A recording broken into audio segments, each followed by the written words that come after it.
Stage of growth for India's fintech will come from இந்தியாவின் நிதி தொழில்நுட்ப வளர்ச்சியின் அடுத்த நிலை என்பதில் உள்ளடக்கிய கூறுகள்.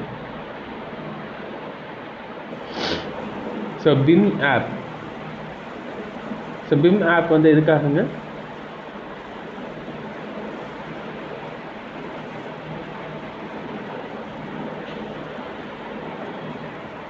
சகி ஆப் அப்படிங்கிறது வந்து பார்த்தீங்கன்னா பெண்களுக்கானது, சரிங்களா?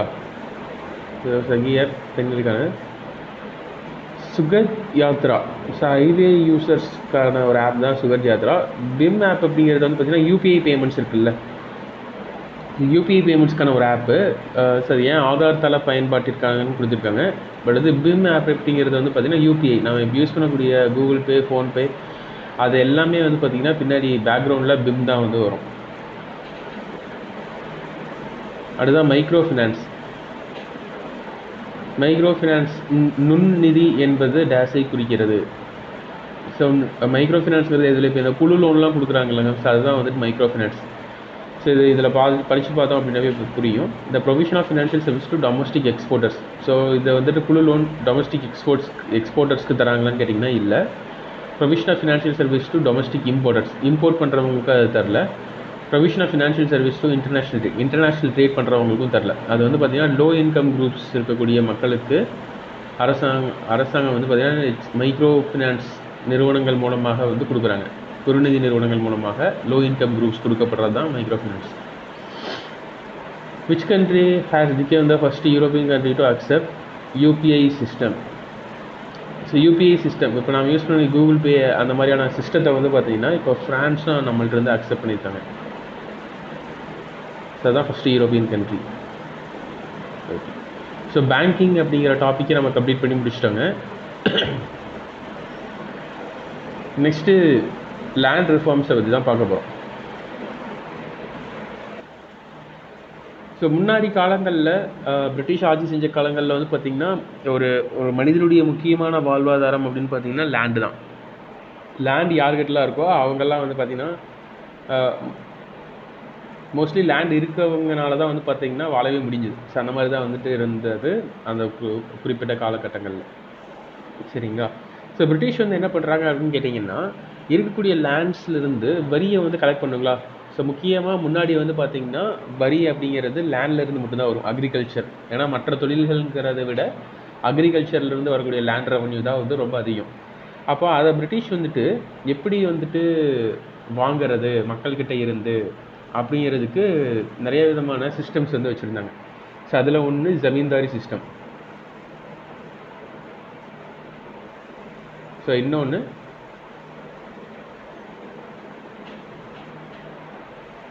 ரயத்வாரி, இன்னொன்று மஹல்வாரி. ஸோ ஜமீன்தாரி சிஸ்டத்தில் வந்து என்ன பண்ணுவாங்கன்னா லேண்ட்ஸை வந்து பிரித்து ஒவ்வொரு லேண்டையும் வந்து என்ன பண்ணுவாங்கன்னா ஒரு ஜமீன்தார்கிட்ட ஒப்படைச்சிடுவாங்க. ஒரு குறிப்பிட்ட லேண்ட் எல்லாத்தையும் ஜமீன்தார்கிட்ட ஒப்படைச்சிடுவாங்க. அந்த ஜமீன்தார் தான் வந்து பார்த்திங்கன்னா அந்த லேண்டுக்கு எல்லாத்துக்கும் என்னங்க இனிமேட்டு ஓனர். இப்போ மேபி அந்த லேண்ட் உங்களுதாக கூட உங்களுக்கு சொந்தமானதாக இருக்கலாம். ஆனால் இப்போ பிரிட்டிஷ் வந்து என்ன பண்ணிட்டாங்கன்னா அந்த லேண்டை யாருக்கு ஒப்படைச்சிட்டாங்க? ஜமீன்தார்கிட்ட ஒப்படைச்சிட்டாங்க. ஜமீன்தார் தான் அதுக்கான ஓனர்.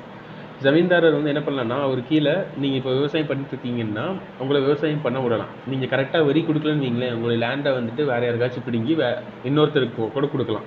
ஸோ லேண்டை வந்துட்டு நீங்கள் இப்போ விவசாயம் பண்ணிகிட்டு இருக்கீங்கனாலுமே கூட உங்களுடைய சொந்த இடமா இருந்தாலுமே கூட அதை வந்து யாருடைய கண்ட்ரோலுக்கு போயிடுச்சு?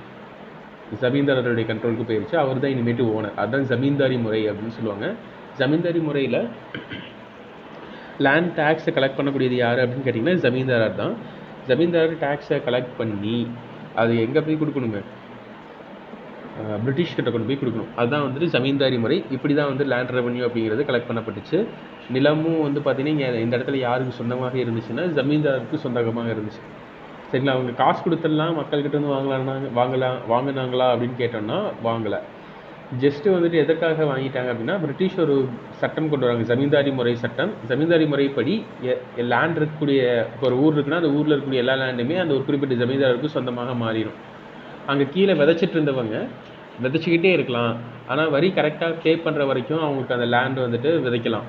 ஒருவேளை வரியை கரெக்டாக பே பண்ணலை அப்படிங்கும்போது என்ன பண்ண மாட்டாங்கன்னா அந்த லேண்டை வந்துட்டு பிடுங்கி வேற ஒருத்தருக்கு வரி பே பண்ணக்கூடிய கொடுத்துருவாங்க. சரிங்களா? ரயத்து வாரியில் அந்த ஃபார்மர் இருக்காருன்னா ஃபார்மருக்கு தான் நிலம் சொந்தம், ஃபார்மர் தான் ஓனர், அவருக்கு தான் பட்டா வந்துட்டு இருக்கும். இந்த இடத்துல வரி யார் கலெக்ட் பண்ணுவாங்க அப்படின்னா டைரெக்டாக பிரிட்டிஷே கலெக்ட் பண்ணிக்குவாங்க. சரிங்களா? ஸோ இதுதான் வந்து ரயத்து வாரி. அடுத்ததான் மகள்வாரி. ஸோ மகள்வாரி முறையில் இப்போ ஒரு ஊர் இருக்குன்னா அந்த ஊரில் இருக்கக்கூடிய லேண்ட் வந்துட்டு யாருக்காச்சும் சொந்தமானு கேட்டிங்கன்னா யாருக்கும் சொந்தம் கிடையாது. அந்த லேண்ட் எல்லாமே வந்து அந்த ஊருக்கு சொந்தம். சரிங்களா? இப்போ நீங்கள் ஒரு லேண்டில் வந்துட்டு விவசாயம் பண்ணுறீங்கன்னா நீங்கள் மேபி விவசாயம் மட்டும் பண்ணிக்கலாமே தவிர அந்த லேண்ட் உங்களுக்கு சொந்தமானு கேட்டிங்கன்னா சொந்தம் கிடையாது. இந்த ஊருக்குன்ட்டு ஒரு தலைவர் இருப்பார், மஹால் அப்படின்ட்டு. மஹாலுக்கு இந்த லேண்ட்லாம் சொந்தமானு கேட்டிங்கன்னா அவருக்கும் சொந்தம் கிடையாது. அவருடைய வேலை என்னென்னா இப்போ இந்த ஊருக்குள்ளே விவசாயம் பண்ணிருக்கீங்கல்ல, உங்கள்கிட்ட இருந்து வரியை கலெக்ட் பண்ணி அதை யார்கிட்ட ஒப்படைக்கணும் அப்படின்னா பிரிட்டிஷ்கிட்ட ஒப்படைக்கணும். சரிங்களா? ஸோ அதுதான் வந்துட்டு இந்த 3 முறைகள், இதுதான் லேண்ட் ரிஃபார்ம்ஸ். சரிங்களா? ஸோ இந்த 3 முறையான லேண்ட் செட்டில்மெண்ட்ஸ் தான் வந்துட்டு இந்தியாவில் இருந்துச்சு. ஸோ பின்னாடி நாட்களில் நம்ம என்ன பண்ணுறோம் அப்படின்னா லேண்ட் ரிஃபார்ம்ஸ் வந்து பண்ணுறோம். நமக்கு சுதந்திரம் கிடைச்ச பிறகு லேண்டை வந்துட்டு எல்லாத்தையும் மாற்றி அமைக்கணும். ஸோ லேண்ட் அப்படிங்கிறது தான் ஒருத்தங்களுடைய ஒரு வாழ்வாதாரமாக இருக்குது. அதுவும் தான் அவனுடைய பவரை வந்து முடிவு பண்ணக்கூடியதாக இருக்குது. சரிங்களா? அவனுடைய ஸ்டேட்டஸை முடிவு பண்ணக்கூடியதாக இருந்துச்சு. அப்போது ஒருத்தர்கிட்ட மட்டுமே நிறைய லேண்ட் இருக்குங்கும் போது அதை வந்துட்டு எல்லாத்தையும் ஈக்குவலாக ட்ரீட் பண்ண முடியறதில்ல. இப்போ எக்ஸாம்பிளுக்கு வந்து பார்த்திங்கன்னா 1947 சுதந்திரம் அடையும் போது லேண்ட் எல்லாமே யாருக்கிட்ட குமிஞ்சிருக்குதுன்னா ஜமீன்தாரர் அப்படிங்கிறவர்கிட்ட குமிஞ்சிருக்கு. சரிங்களா? இப்போ ஒவ்வொரு ஊருக்கும் ஒரு ஜமீன்தாரர் இருப்பார், அவர் தான் எல்லா லேண்டுக்கும் சொந்தக்காரராக இருப்பார். அப்போ அவங்க தான் வந்துட்டு ரொம்ப பவர்ஃபுல்லான ஆட்களாக இருப்பாங்க. மற்ற மக்கள் எல்லாத்துக்கும் வந்து பார்த்திங்கன்னா லேண்டே இருக்காது. அவங்க யாரை வந்து டிபெண்ட் பண்ணியிருக்குன்னா ஜமீன்தாரர் இருக்கார்ல, ஸோ ஜமீன்தாரரை டிபெண்ட் பண்ணி தான் வந்துட்டு இருக்க வேண்டியது இருக்குது. சரிங்களா? ஸோ இப்போ அந்த மாதிரி இருக்கக்கூடிய காரணத்தினால என்ன பண்ணுறாங்கன்னா அரசாங்கம் லேண்ட் ரிஃபார்ம்ஸ் வந்து கொண்டு வராங்க, நிலங்களில் சீர்திருத்தங்கள் கொண்டு வராங்க. இந்த ஜமீன்தாரி முறை அப்படின்றத என்ன பண்ணுறாங்கன்னா ஒழிக்கிறாங்க.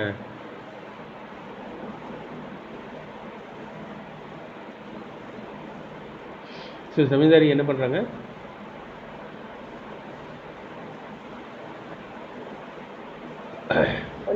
So ஜமீன்தாரியா abolish. சரிங்களா? ஸோ அப்போ வந்து ஜமீன்தாரி முறை ஒழிக்கப்படுது அப்படின்னா இப்போ ஜமீன்தார் ஒவ்வொரு ஊருக்கும் ஒரு ஜமீன்தாரர் இருந்திருப்பார், அவர் எல்லா லேண்டையும் பிடிக்கி வச்சுருந்துருப்பாருங்களா மக்கள்கிட்ட இருந்து. அப்போ அந்த லேண்ட் எல்லாத்தையும் திரும்ப வந்துட்டு என்ன பண்ண வேண்டியதாக இருந்துச்சுன்னா திரும்ப மக்கள்கிட்டயே கொடுக்க வேண்டியதாக இருந்துச்சு. சரிங்களா? ஸோ இப்போ இதுதான் வந்துட்டு ஜமீன்தாரி ஒழிப்பு. இதுக்கு அடுத்ததாக இந்த ஜமீன்தாரி மட்டும் இல்லாமல் நில உடைமையாளர்கள் அப்படிங்கிற ஒரு சில வர்க்கம் வந்து இருந்துச்சு. நில உடைமையாளர்கள் வர்க்கம் அப்படிங்கிறது வந்து யாருன்னா ரொம்ப அதிகமான நிலங்கள் வச்சுருக்கக்கூடியவங்க. இப்போ என்னென்னா இப்போ இந்த ஜமீன்தாரி முறையிலேயே ஒரு சில ரயத்து வாரி முறை இருக்குல்ல. ஸோ ரயத்து வாரி முறையில் ஒரு சில மக்கள்னால வந்து என்ன பண்ண முடியாதுன்னா லேண்டுக்கு டேக்ஸ் கட்ட முடியாது. அதனால் என்ன பண்ணுவாங்கன்னா கடன் வாங்கி லேண்டை வச்சு கடன் வாங்கி டேக்ஸ் கட்டியிருப்பாங்க. அப்போ லேண்டை வச்சு கடன் வாங்கி டேக்ஸ் கட்டினவங்கனால திரும்ப அந்த கடனை திரும்ப கட்ட முடியாமல் இருந்திருக்கும். அப்படிங்கிறதன் மூலமாக நிறையா லேண்ட் வந்து யார்கிட்ட இருக்குன்னா இந்த மாதிரி நில உடைமையாளர்கள்கிட்டையும் மணி லெண்டர்ஸ்கிட்டையும் கடன் கொடுத்தவர்கள்கிட்டையும் மாட்டியிருக்கும். அப்போ அந்த மாதிரி நிறையா பேர் வந்து என்ன பண்ணிப்பாங்கன்னா ரொம்ப அதிகமான லேண்ட், ஒருத்தருக்கு அளவுக்கு மீறிய லேண்டை வந்து அவங்க கையில் வச்சுட்டு இருந்திருப்பாங்க. அப்போது அதை வந்துட்டு சரி செய்யணும் அப்படிங்கிறதுக்காக லேண்ட் சீலிங் ஆக்ட் அப்படின்னு ஒன்று கொண்டு வந்தாங்க, நில உச்ச வரம்பு சட்டம்.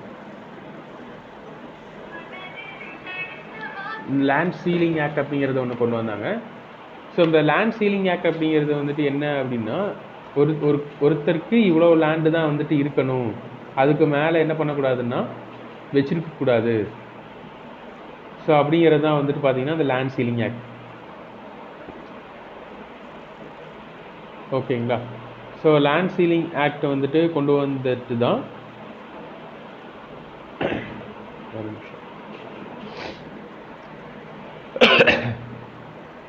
ஸோ லேண்ட் சீலிங் ஆக்ட் வந்து கொண்டு வராங்க. எப்படின்னா 1961.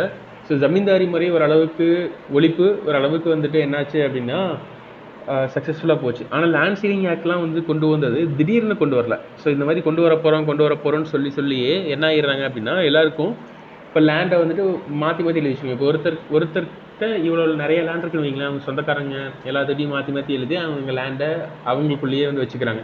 அது இல்லாமல் இந்த லேண்ட் சீலிங் ஆக்ட் படி நிறைய விதமான குளறுபடிகள் வந்து இருந்துச்சு. என்னென்னா, இப்போ இரிகேட்டட் லேண்ட், தண்ணீர் இருக்கக்கூடிய நிலம், அதாவது நீர்ப்பாசனம் இருக்கக்கூடிய நிலம்னா ஒரு குறிப்பிட்ட லேண்டை தான் வச்சுக்க முடியும்.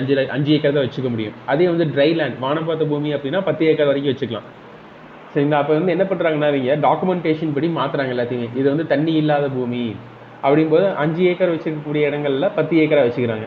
ஸோ இந்த மாதிரி ஏகப்பட்ட ப்ராப்ளம்ஸ் வந்துட்டு இந்த லேண்ட் சீலிங் ஆக்டில் இருக்குது. ஆனால் இந்த லேண்ட் சீலிங் ஆக்டை ரொம்பவுமே நல்லா பண்ண மாநிலங்கள் வந்துட்டு எது அப்படின்னா west Bengal and Kerala. So இந்த 2 மாநிலங்களும் வந்து பார்த்திங்கன்னா ரொம்பவுமே சூப்பராக வந்து சக்ஸஸ்ஃபுல்லாக பண்ணாங்க. ஸோ அப்படிங்கிறது தான். ஸோ அடுத்ததாக வந்துட்டு கோஆப்ரேட்டிவ் ஃபார்மிங். ஸோ கோஆப்ரேட்டிவ் ஃபார்மிங்க்கு வந்து ரொம்ப முக்கியத்துவம் தர ஆரம்பிக்கிறாங்க. அதுக்கான சட்டங்கள் கொண்டு வரப்படுது. அதுக்கு பிறகு இந்த கோஆப்ரேட்டிவ் சொசைட்டிஸ் எல்லாமே வந்துட்டு வருது. சரிங்களா? அடுத்ததாக டெனன்சி ரிஃபார்ம்ஸ் வந்து கொண்டு வராங்க. குத்தகைதாரர் சட்டங்கள், ஸோ குத்தகைதாரர் சீர்திருத்தங்கள் வந்து கொண்டு வராங்க. ஸோ ஒரு குத்தகைக்குள்ளே நம்ம போகிறோம் அப்படின்னா அக்ரிமெண்ட் போட்டு தான் நம்ம உள்ளே போகணும். கரெக்டான இதெல்லாமே வந்து எழுதி தான் போடும். ஸோ இதுதான் வந்து லேண்ட் ரிஃபார்ம்ஸ் இந்தியாவில் நடந்தது. ஸோ இந்தியாவில் இதுக்கு முன்னாடி இண்டிபெண்டன்ஸ்க்கு முன்னாடி எப்படி இருந்துச்சு, இண்டிபெண்டன்ஸ்க்கு பிறகு எப்படியெல்லாம் மாற்றுறாங்க அப்படிங்கிறது தான் நம்ம இங்கே பார்த்துருக்கோம். ஸோ இப்போ பார்த்தோன்னா உங்களுக்கு புரியும். The whole villages R treated as a unit as far as payment of land revenue.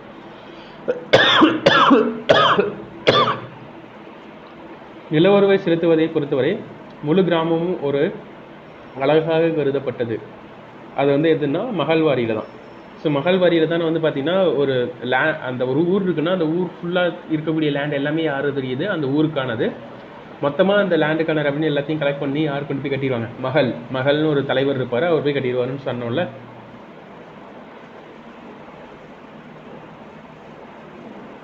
Okay, so next question, the rationale for setting up Uppal committee. Uppal குழுவை அமைப்பதற்கு காரணம் என்ன?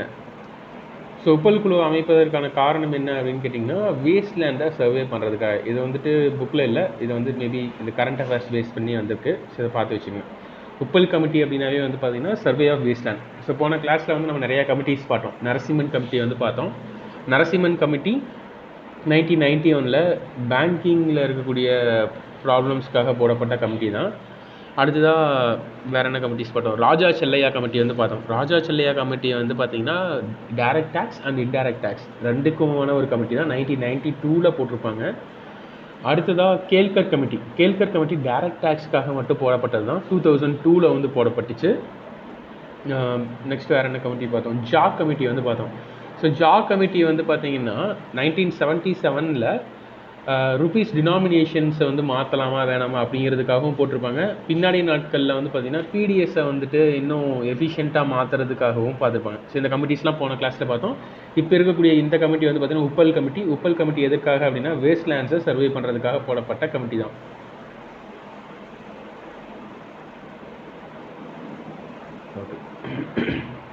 So Mahalwari system was introduced by William Bentinck. So William Bentinck தான் வந்துட்டு என்ன பண்ணுறாங்க அப்படின்னா மகள்வாரி சிஸ்டத்தை வந்து கொண்டு வராங்க. ஸோ இது கரெக்டு தான். ஸோ மகள்வாரி சிஸ்டம்னா என்னென்னு உங்களுக்கு புரிஞ்சிருக்கும். அதை பற்றின ஒரு ஃபேக்சுவல் இன்ஃபர்மேஷன்ஸ் இதில் நம்ம பார்த்து முடிச்சிடலாம். இதுலேயே எல்லாமே வந்துருச்சு. இது எப்போ இன்ட்ரடியூஸ் பண்ணுறாங்க அப்படின்னு கேட்டிங்கன்னா 1833 இன்ட்ரடியூஸ் பண்ணுறாங்க. இந்த தேர்ட் பாயிண்ட் நீங்கள் படிச்சிங்கன்னா உங்களுக்கே தெரியும். ஓனர் ஆஃப் த லேண்ட் வந்துட்டு யாருன்னு பார்த்தாங்க, கவர்மெண்ட்டா.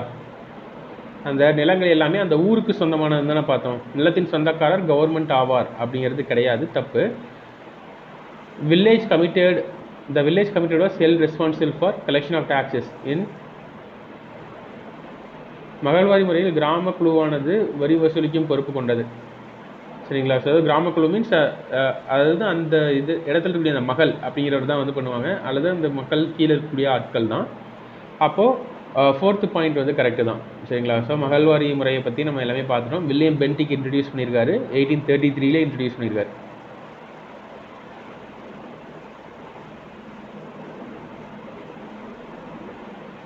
Which of the following is related to land reforms program in India? So இப்போ தானே நம்ம பார்த்தோம். ஸோ இதெல்லாம் மட்டும் வரும்னு சொல்லுங்கள். நமக்கு தெரிஞ்சு இதெல்லாம் வரும்னு சொல்லுங்கள். சீலிங் வரும், அடுத்ததாக கோஆப்ரேட்டிவ் ஃபார்மிங் வரும், அபாலிஷன் வரும்னு பார்த்தோம்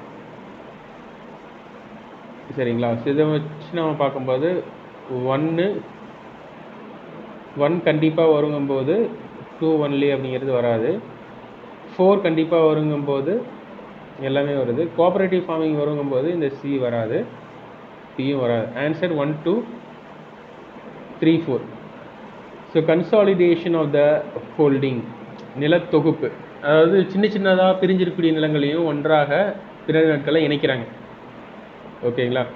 அதுதான் வந்து பார்த்திங்கன்னா கன்சாலிடேஷன். இதுவும் வந்து பிற நாட்களாக நடக்குது சரிங்களா. ஸோ லேண்ட் ரொம்ப பெரிய லேண்டாக இருக்கக்கூடியதை சின்ன சின்னதாக பிரிச்சாச்சுங்களா. ஆனால் பிரித்த லேண்ட் எல்லாத்தையும் ஒன்றா திரும்ப சேர்ப்பாங்க, அதுக்கு பேர் தான் கன்சாலிடேஷன். அதுவும் வந்துட்டு லேண்ட் ரிஃபார்ம்ஸில் ஒரு பார்ட்டு தான்.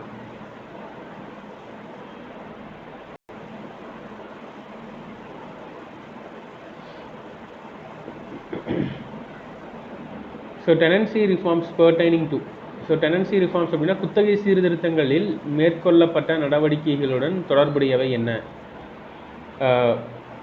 வாடகை கட்டுப்பாடு, குத்தகைக்கு எவ்வளோ வாடகை கொடுக்கணும் அப்படிங்கிறது குத்தகை சீர்திருத்தத்தில் பண்ணலாம் தானே. ஸோ பண்ணலாம். சப்போ 1 வந்து வரும். சப்போ 2, 1, 3 அப்படிங்கிறது வராது, இதுவும் வராது, எடுத்துடலாமா. குத்தகை கால பாதுகாப்பு, இப்போ ஒரு வருஷத்துக்குன்னு குத்தகைக்கு விடுறாங்கன்னா அந்த ஒரு வருஷத்துக்கான குத்தகை டைமை ஃபுல்லாக கம்ப்ளீட் பண்ணணும். இல்லை 6 மாதத்துலேயே வந்துட்டு என்ன பண்ணக்கூடாதுங்க, நீங்கள் வந்து காட்டை விட்டு வெளியில் போகணும் அப்படின்னு சொல்லக்கூடாதுன்னு. அவள் குத்தகை கால பாதுகாப்பை பற்றியும் டெனன்சி ரிஃபார்ம்ஸில் பேசியிருக்காங்க. குத்தகைக்காரர்களின் உரிமையை பற்றியும் டெனன்சி ரிஃபார்ம்ஸில் சொல்லலாம் தானே. இப்போ குத்தகைக்கு ஒரு லேண்ட் பண்ணுறாங்கன்னா இந்த உரிமைகள்லாம் அவங்களுக்கு கொடுக்கப்படணும் அப்படிங்கிறத இந்த அந்த குத்தகை சீர்திருத்தங்களில் சொல்லியிருக்காங்க. அப்போ 3யும் வரும். ஸோ 1, 2, 3 தான் ஆன்சர். 4 நில உரிமை உச்சவரம்புக்கும் குத்தகைக்கும் என்ன இல்லை, சம்மந்தமே இல்லை அப்படிங்கும்போது அது வராது. நம்மளை அது கன்ஃபியூஸ் பண்ணுறதுக்காக தான் கொடுத்துருக்காங்க. ஸோ நெக்ஸ்ட்டு நில வளர்ச்சி வங்கி, land development banks provide credit to farmers for long term needs. So எங்கள் லேண்ட் டெவலப்மெண்ட் பேங்க்ஸ் வந்துட்டு பார்த்தீங்கன்னா ரொம்பவே நீண்ட கால கடன் தான் வந்து தருவாங்க, அதை நீங்கள் நோட் பண்ணி வச்சுக்கோங்க. நீண்ட கால கடன்னா 5 வருஷம் 6 வருஷம் அந்த மாதிரியான கடன்கள் தான் வந்து தருவாங்க லேண்ட் டெவலப்மெண்ட் பேங்க்ஸ்.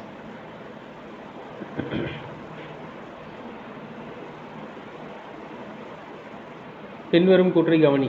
நில சீர்திருத்தத்தில் ஜமீன்தாரி முறையில் நிலத்தை உழுபவரே அரசிற்கு வரி செலுத்துபவர் ஆவார். ஸோ ஜமீன்தாரி முறையில் வந்துட்டு நிலத்தை உழுபவர் அரசுக்கு டைரெக்டாக வரி செலுத்துவாரா அப்படின்னு கேட்டிங்கன்னா சரி இது இருக்கட்டும், நம்ம அப்புறம் அடுத்தது பார்க்கலாம். ஆப்ஷன்ஸ் வச்சு நம்ம எலிமினேட் பண்ணிக்கலாம். ஜமீன்தாரி முறை கான்வாலிஸ் என்பவரால் 1893ஆம் ஆண்டு துவங்கப்பட்டது. இந்த பாயிண்ட் ஞாபகம் வச்சுக்கோங்க.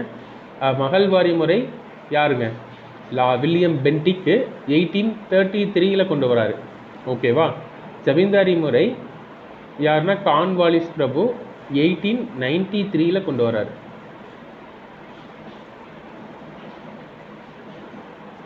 சரி 1893 1793 கொண்டு வராரு சரிங்களா. இது தப்பு தான், 1893 கிடையாது 1793. அப்போது 2 அப்படிங்கிறது தப்பு. அப்போ 2ங்கிற ஆப்ஷனையே நம்ம தூக்கிடலாம். ஸோ 1 and 4 இருக்கலாம், 3 and 4 இருக்கலாம் சரிங்களா. ஸோ ஃபர்ஸ்ட் ஆஃப் ஆல் வந்து நம்ம இந்த 3 மட்டும் இப்போ பார்த்தோம். கண்டிப்பாக 4 வந்து என்ன தான், இந்த கீழே இருக்கக்கூடிய ஆப்ஷன்ஸ் படி பார்க்கும்போது 4 அப்படிங்கிறது கண்டிப்பாக கரெக்டாக தான் இருக்கும். அப்போ அந்த 4ங்கிறத நம்ம இதுக்கு மேலே பார்க்கவே தேவையில்லை. நம்ம இந்த 3 மட்டும் பாருங்கள். ஜமீன்தார் நிலத்தின் சொந்தக்காரர் ஆவார், கரெக்டா?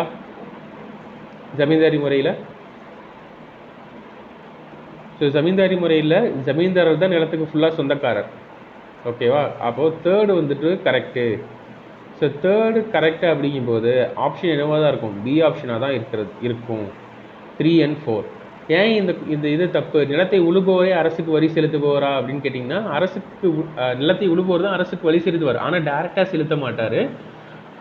யாருக்கு செலுத்துவார்னா ஜமீன்தாருக்கு தான் செலுத்துவார். ஜமீன்தார் அவருடைய கமிஷன்லாம் எடுத்தது போக அதுக்கு பிறகு அவர் தான் கொண்டு போயிட்டு என்ன பண்ணுவார், அரசாங்கத்துக்கு வரி செலுத்துவார். ஓகேவா? அதனால தான் வந்து அந்த ஃபஸ்ட்டு பாயிண்ட் வந்து தப்பு. சரிங்களா? Answer 3 and 4.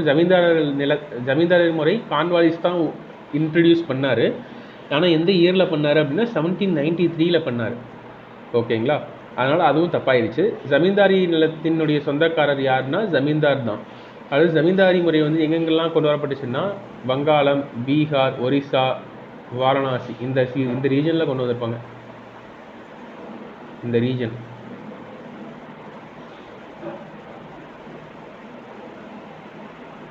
So marginal farmers in India who holds land up to.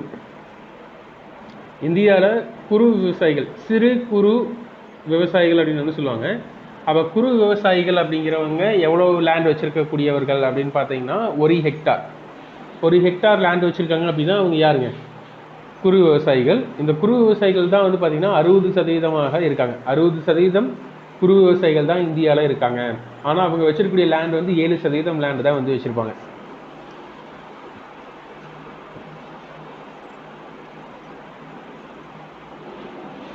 இந்தியாவில் தொடங்கப்பட்ட நில சீர்திருத்தத்தின் பகுதியாக பின்வருவன சேர்க்கப்பட்டது. இடைத்தரகர்களை ஒழித்தல்.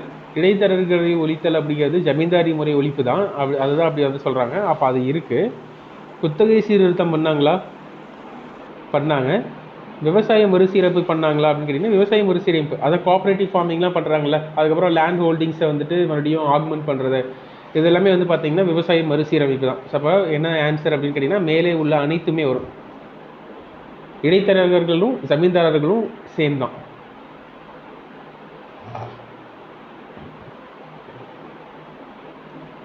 Objective of tenancy reforms. So tenancy ரிஃபார்ம்ஸ்னுடைய முக்கியத்துவம் என்ன அப்படின்னு கேட்குறாங்க. இதில் வந்துட்டு ரொம்ப ஆப்டாக இருக்கக்கூடிய option abolition of intermediaries actually. ஆனால் அது ஆன்சர் கிடையாது தான். இந்த இடத்துல அபாலிஷன் ஆஃப் ஜமீன்தாரிஸ் அப்படிங்கிறது தான் இங்கே சொல்லியிருக்காங்க அப்படின்னா. ஸோ டெனன்சி ரிஃபார்ம்ஸுடைய முக்கியமான அப்ஜெக்டிவ் வந்துட்டு இது ரொம்பவே ஒரு இன்டைரக்ட் ஆப்ஷனாக வந்து இருக்குமே தவிர உண்மையான ஆப்ஷன் வந்துட்டு இது ஆன்சராக இருக்காது. அதே போல் இந்த 4மே வராது. ரூரல் லிட்ரஸியை வந்துட்டு அப்ஜெக்டிவ் கிடையாது, மணி லெண்டர்ஸுடைய ரெகுலேஷனும் கிடையாது, ரூரல் இண்டிபெண்டன்ஸை இரடிகேட் பண்ணுறது அப்படிங்கிறதும் கிடையாது. அப்படிங்கும்போது ரொம்ப ஆப்டாக இருக்கக்கூடிய ஆப்ஷன் அபாலிஷன் ஆஃப் இன்டர்மீடியரிஸ் மட்டும்தான். ஸோ அப்போ அதை தான் நம்ம வந்து இந்த இடத்துல சூஸ் பண்ணி ஆகணும். Who started the zamindari system? Zamindari சிஸ்டத்தை ஸ்டார்ட் பண்ணவர் யாருன்னு பார்த்தோம். இப்போ தானே பார்த்தோம். ஜமீன்தாரி சிஸ்டத்தை ஸ்டார்ட் பண்ணவர் யார்? So Cornwallis. So Lord Cornwallis தான் பண்ணுறாரு. William Bentinck Mahalwari 1793. கார்ன்வாலிஸ் 1793. இந்த ஜமீன்தாரி சிஸ்டத்துக்கு இன்னொரு பேர் இருக்குது. என்னென்னா பெர்மனன்ட் செட்டில்மெண்ட் சிஸ்டம்னு சொல்லுவாங்க. நிலையான நில உடைமை திட்டம் அப்படின்னு சொல்லுவாங்க.